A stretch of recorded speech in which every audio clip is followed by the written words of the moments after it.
Ndibo, I had to pull off my coat so that I know that this is under broadcast. The truth is that they want to kill Nnamdi Kanu. And we have disappointed Nnamdi Kanu. I am ashamed of our actions so far. We are not coordinated. You have different groups, different personalities who want to present themselves and project themselves. We have not come up after 5 years of incarceration.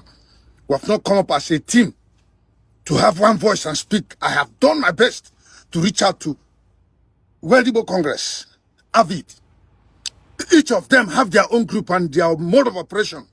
And Nnamdi Kanu is still there. He was attacked in DHS custody the other day because they know he has the truth that will destroy Nigeria. They want to kill him. What are the Igbos doing? If anything happens to Nnamdi Kanu, the curse of God will be upon us, upon the Igbo forever.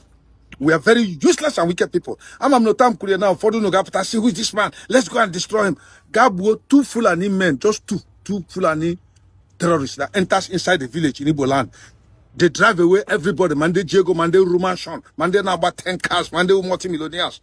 Oh, time Nekuibu against Simba. Who is this idiot? Get him, let us kill him. If anything, you want to wait until something happens to Nnamdi Kanu before we start reacting, before we start gathering ourselves together.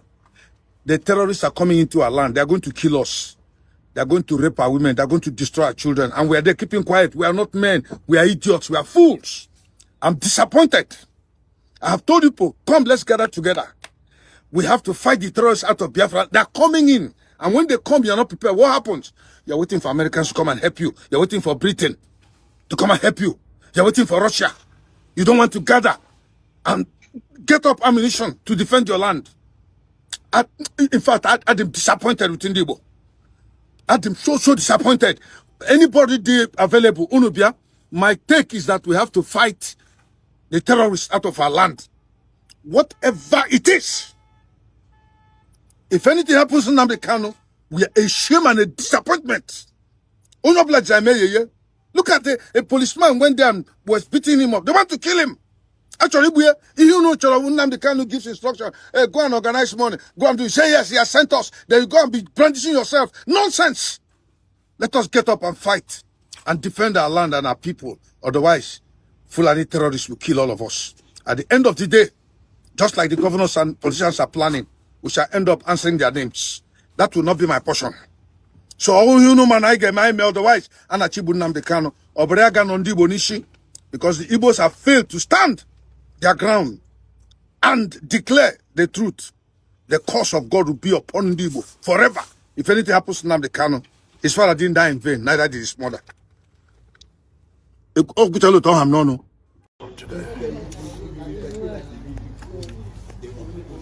Yes, my name is Jude Uguay. I'm one of the lawyers to Nnamdi Kanu. Onyendu, we normally call him Onyendu, he's our leader. We are in court today. And he has several applications, particularly the one insisting that his right to final written address, guaranteed under Section 294, subsection 1 of the Constitution, be allowed him, that even if the court insists on foreclosing his right to defend the matter, he has given evidence, and that is the position of the Supreme Court, that once you have cross-examined the prosecution witnesses, you are deemed to have given evidence, in which case, you have the right to sum your evidence by way of final written address. The Mazin announced told the court that even if you are committed to determine the case without my defense, I want to file final written address on 2 grounds. During trial, your lordship said that any objection to the admissibility of the documents tendered before your lordship can only be agitated and addressed in the final written address. I've not done that. I want to do it in the final written address. Number 2, I did not waive my right to final written address. If the prosecution waived their own, that is peculiar to them. But insofar as I did not testify, and I've rested my case on that of the prosecution, I should be allowed to tell the court the relevance of my cross-examination questions, the answers of the witnesses of the prosecution, and the effect on my freedom. But the court insisted that he would not listen to him, and in a haste dismissed all applications.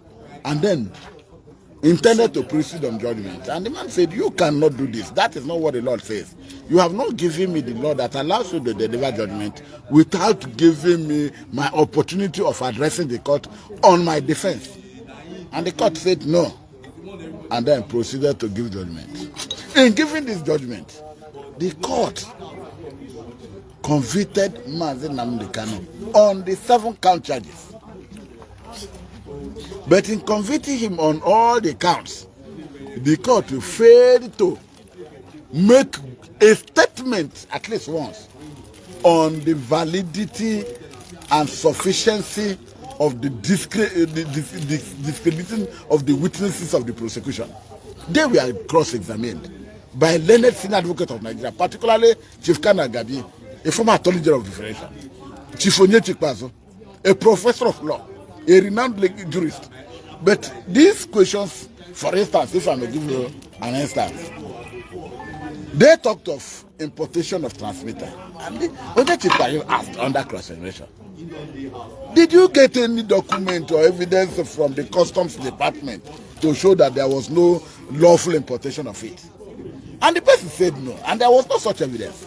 But the court proceeded to convict without in any manner evaluating the evidence of that cross-examination, without allowing him to find final address, and hastily said this person is an international terrorist. That's an opinion. And that tells us how biased everything could be. But as lawyers, it is left for us to get the record of proceeding, study it, and go to the next level. However they want it, our law is that no matter the nature of the offense for which you are charged, you have the right to defend yourself and right to appeal against any conviction. They may look at it that he's unruly. He may be unruly, I may agree to that. But there are circumstances warranting his conduct. This is a man that was arrested in 2015. His prosecution started. The court granted him bail in 2017 in spite of objections. He was at his hometown. He was attacked. They wanted to kill him. And he ran away for his life and physical well-being. Going to a court for appeal. Court for appeal said, under the law, the Terrorism Prevention and Protection Act, Section 76, subsection 1 paragraph D, that you cannot arrest this man from Kenya and rendition him to Nigeria without due process of law. That renders the whole proceeding invalid. And they went to Supreme Court. And within the time they went to Supreme Court, out of time, from the time of conviction, the time of the decision of the Court of Appeal, to the time they went to the Supreme Court, this man was in detention, even when there was no law holding him. They further went to court and got an order for stay of execution to ensure that Mazi is not released. I do not know of any law in Nigeria that allows a stay of execution applicable in civil matter to criminal proceedings. But that happened, and that is the peculiarity of our case. We went to the Supreme Court, challenged it, and the Supreme Court said, okay, let us first of all determine the validity of his arrest and detention. They now said the arrest and rendition to Nigeria, though illegal, that his remedy is a civil suit by way of fundamental right enforcement. But that it does not matter, he should still undergo his defense, his prosecution. But that whatever objection he has, he can raise it at the trial court. He has come to court, he is not a lawyer, and he said, even during pleading, arraignment, he said, I do not understand the charges for which I stand trial. If you explain the charges, I will defend myself. And then he went further to say, these laws are repealed. And of course, the court admitted the laws today. The trial court admitted that they were repealed. If you tell me the law under which I'm charged and the validity thereof, I will defend myself. Eventually, it was not told to him, He was meant to defend himself without knowing it. And he said, I don't do that. The court foreclosed. Let us say the foreclosure is right. He has come to file a motion before the court that I have my right to defend myself. I have the right to file final address. Please allow me to file final address so that I articulate my point and you make your decision. The court refused and ordered that he should be removed, sent out of the court. That was what happened, and the court now gave the judgment with several appealable grounds. Our prayer is that the Federal Republic of Nigeria should not be emotional over this case. It is possible he's wrong, it is possible he's right. But either way, government should allow due process of law, look at the evidence. If there is appeal, look at the record of proceedings and know whether his right to fair hearing was denied him, and whether the proceeding was done in line with the law, and whether this trial complied with law. If, for instance, the law or the offense for which he is alleged to have violated overseas, which the publication is said to be overseas, is not shown to have been an offense in those countries, my brother, the little I know of law is that it will not stand, because the Attorney General of Relations have to show that the offenses for which he stands trial are also offenses in the foreign countries at which the publications were made. That is Nigerian law. It is in section 76, boldly written jurisdiction. If they say they don't bother about those ones, then we come to the issue of this repeal, that this man said this law has been repealed. The court today now said there are savings clauses.